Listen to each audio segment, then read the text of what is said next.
Most people think discipline is about willpower. They assume that if they just try harder, wake up earlier, push through resistance, and stay motivated long enough, everything will eventually click. But motivation is unstable. It rises when something feels new. It fades when something feels repetitive. And most of life is repetitive. That's why so many people start strong on Monday and feel exhausted by Thursday. Not because they lack character, not because they lack intelligence, but because they are trying to build discipline on something that was never designed to last. In Japanese habit philosophy, especially within the principle of Kaizen discipline, is not an emotional state. It's not a burst of inspiration. It's a system of small, structured behaviors that quietly reduce friction. Discipline in this sense is designed. Today we're going to explore 5 Japanese habits that build discipline without relying on motivation. Not extreme routines, not rigid self-denial, just subtle structures that make consistency easier than inconsistency. Let's begin with the first habit. Protect the first 20 minutes. In many modern households, the first action of the day is reactive. The phone lights up, notifications, email, news, messages. Within seconds, the brain is flooded with other people's priorities. Psychologically, this matters. When you wake up, your cortisol is naturally rising. Your brain is transitioning from a sleep state to alertness. During this window, your attention is highly suggestible. Whatever you expose it to first sets the tone for your nervous system. If the first stimulus is urgency, your body shifts into urgency.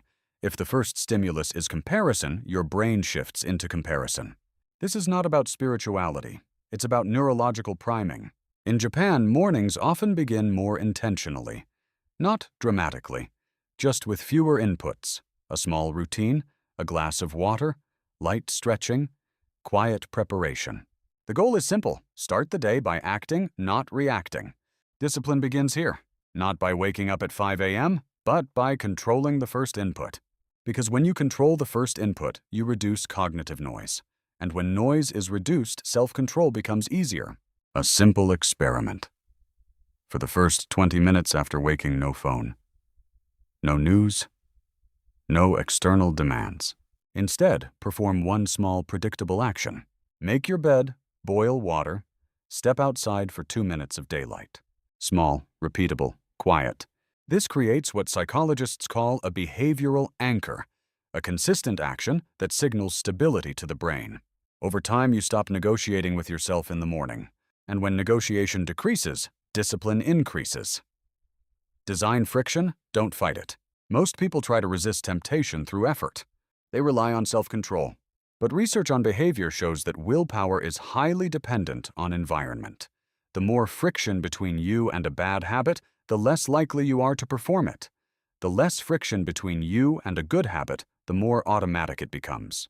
In Japanese organizational culture, there is a concept sometimes translated as mistake-proofing structuring the environment, so the correct action is the easiest one. Applied personally, this changes everything. If your phone is on your desk while you work, you will check it. If snacks are visible, you will eat them. If your running shoes are buried in a closet, you will skip the run. This is not weakness. It's human wiring. The brain constantly scans for the path of least resistance. So instead of trying to overpower distraction design friction, put the phone in another room during deep work. Place a book on your pillow in the morning. Lay out gym clothes the night before.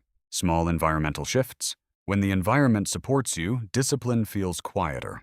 Less dramatic, more natural. You are no longer battling yourself. You are designing around yourself. And that is far more sustainable. Standardize one. Tiny daily action. Motivation thrives on variety. Discipline thrives on standardization.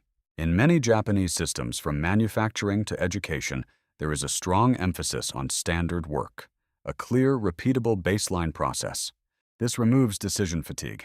Every decision you make consumes mental energy. What time to exercise, what to eat, when to start working, how long to focus. When too many micro-decisions accumulate, self-control erodes. That's why by evening, people often feel undisciplined. It's not moral failure, it's cognitive depletion. The solution is not more pressure, it's fewer choices. Choose one tiny action and standardize it daily. For example, every day at 8:30 a.m., sit at your desk and work for exactly 25 minutes. Every evening, wash dishes immediately after eating. Every Sunday, review the week for 10 minutes. The action should be small enough that skipping feels unnecessary.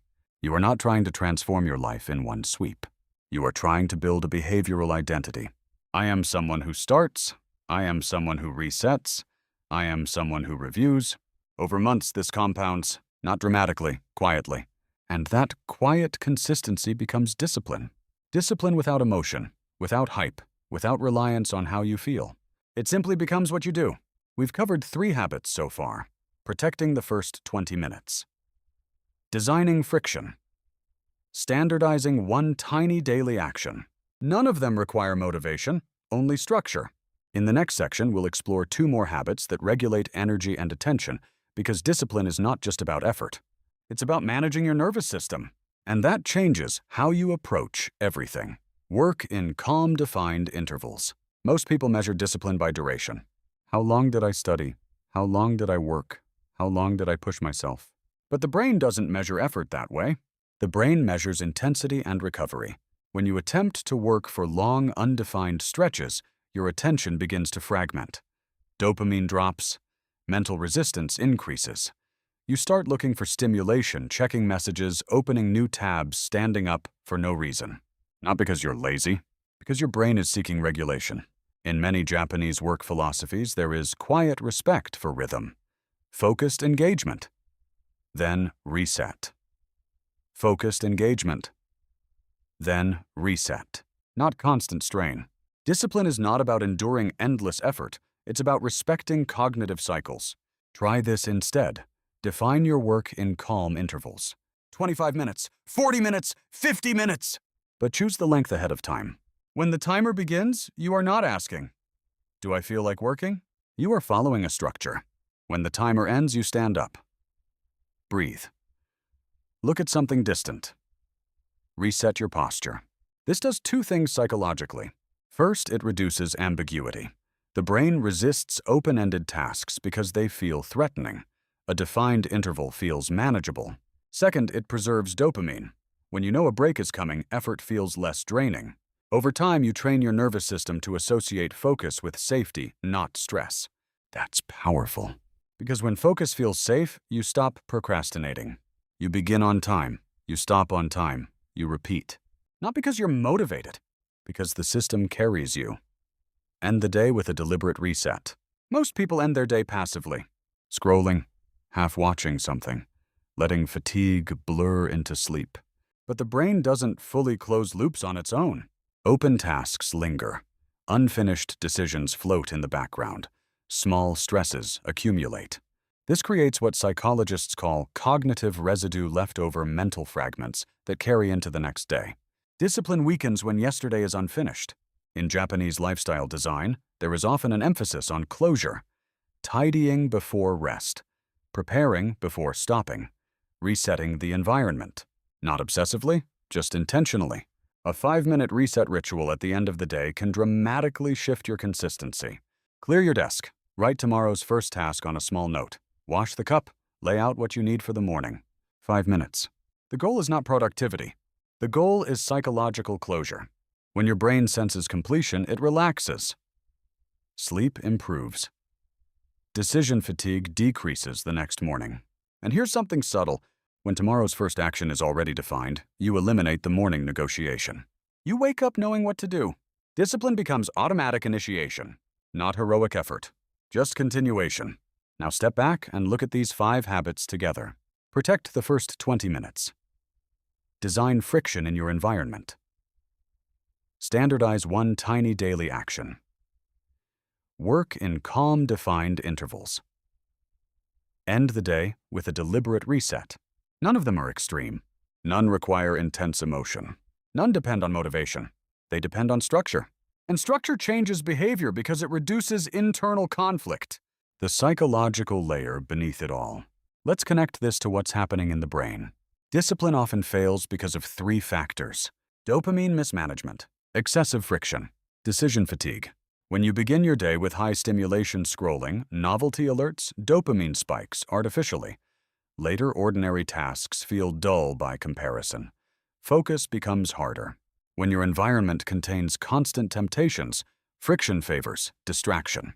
When you make too many small decisions throughout the day, cognitive energy drains. By evening, resistance wins.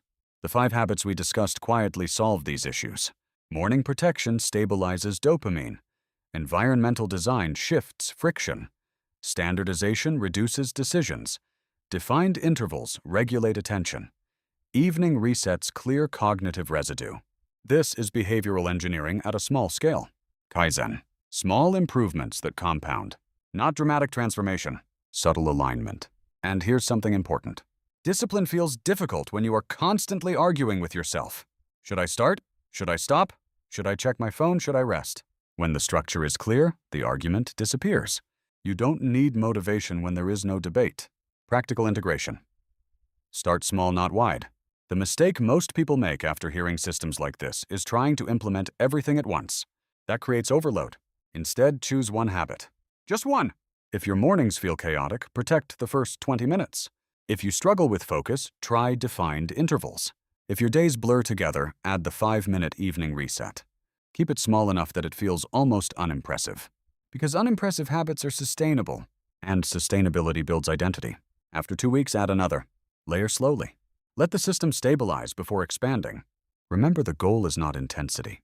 It's continuity. In Japanese, improvement philosophy progress is often invisible at first.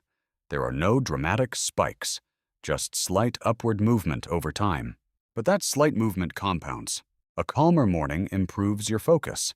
Improved focus increases output. Increased output reduces stress. Reduced stress improves sleep. Better sleep strengthens discipline. A quiet chain reaction. Discipline is often misunderstood as force, but force creates resistance. Design reduces resistance.